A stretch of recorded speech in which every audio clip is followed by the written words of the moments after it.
Icyo wamenya kuri Padiri Jean Pierre Nsabimana watorewe ku muyobozi mukuru w'umuryango wa Palutine. Uri kumwe nanjye Dani, iyo ni Kirizimwe.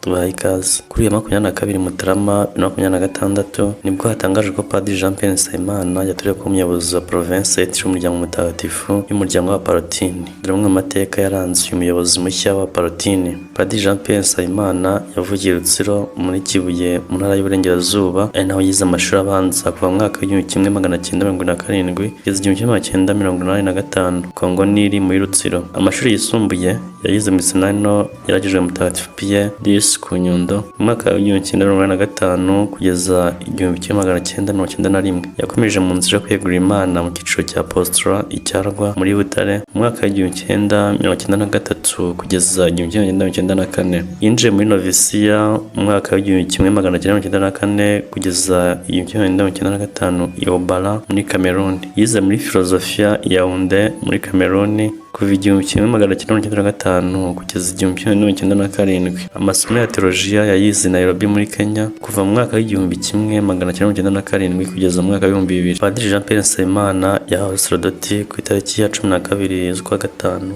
2001. Mu mwaka wa 2002 kugeza 2006 yakomeje muri kaminuza yigenga ya Kigali Université Libre de Kigali mu ishami ry'icungamutungo Gestion Financière. Yakomeje mu cyiciro cya Masters muri teolojiya mu mwaka wa 2015 kugeza 2017 muri kaminuza ya L'Humanité Catholic University of Louvain mu Bubiligi. Imirimo yakoze, Padiri Jean Pierre Nsabimana yabaye umwarimu mu ishuri ryisumbuye rya Murunda kuva 1991 kugeza 1993. Professeur à l'école secondaire de Murunda. Mu mwaka wa 2001 kugeza 2002 yabaye padiri wungirije wa paruwasi ya Ruhango muri diocese ya Kabgayi, vicaire à la paroisse Ruhango diocese de Kabgayi. Mu mwaka wa 2002 kugeza 2006 Padiri Jean Pierre yabaye padiri wungirije n'umucungamutungo wungirije muri paruwasi ya Gikondo, vicaire de la paroisse Gikondo, économie régionale en juin. Mu mwaka wa 2006 kugeza 2009 yabaye umuyobozi w'uruganda rwa Parrot Press Kigali, directeur de l'imprimerie et d'édition Parrot Press. Mu mwaka wa 2008 kugeza 2011 Padiri Jean Pierre yagizwe mu bayobozi ba Courage, membre du conseil d'administration de la Courage. Mu mwaka wa 2009 kugeza 2012 yagizwe mu bayobozi b'ikigo Jemeka Petroleum, membre du conseil d'administration. Mu mwaka wa 2009 kugeza 2015 yabaye umucungamutungo w'umuryango urwego rw'akarere kitiriwe umuryango mutagatifu, économie régionale de Paroti au Rwanda,